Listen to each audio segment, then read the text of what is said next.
Денес можам да најавам уште неколку. Прва добра вест е дека една чешка компанија која се занимава со железнички транспорт и шински возила донесе одлука да инвестира во Македонија и да вработи најмалку 600 невработени лица, при што во првата фаза ќе се вработат 150 до 200. Тие планираат да отворат нов погон за одржување на шински возила во Скопје, со кој ќе ги сервисираат активностите поврзани со железнички транспорт на компанијата во повеќе земји од поширокиот регион. Се планира инвестиција во вредност од 20 милиони евра и се очекува изградбата да почне во првата половина на 2017 и за неполна година да започнат со работа. Поранешниот инвестицијски промотор во Јапонија, кој пред 2 години се врати и го ангажира во мојот кабинет во владата во секторот за привлекување инвестиции при кабинетот, Бојан Петровски, ја води оваа инвестиција. Имаме дозвола и да го кажеме името на компанијата. Таа се вика Локотранс.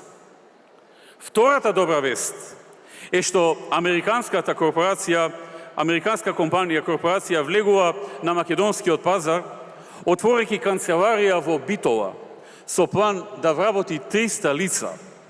Тие обезбедуваат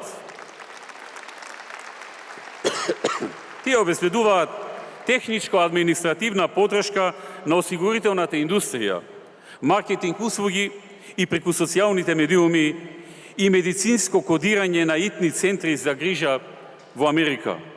Она што е предност е што ќе се вработат млади и добро квалификувани дипломци, зашто ќе се обезбеди професионален тренинг.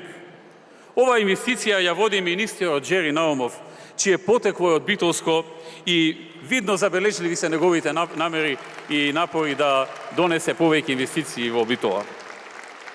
Трета добра вест е за Крила Паланка. Словенечка компанија во Браунфилд објект ќе отвори производство на ранци за деца, кои ќе ги пласира на европскиот пазар. За почеток ќе започнат скромно со 50 на вработувања со развојни планови за раст и за градба на Гринфилд објект. Исто така ова инвестиција обезбеди Джери Наумов. Четврта добра вест е што американската компанија Amphenol почнува со градба на нова фабрика за автомобилски делови во Кочани. Amphenol веќе има 2 фабрики и 3 погони во Кочани.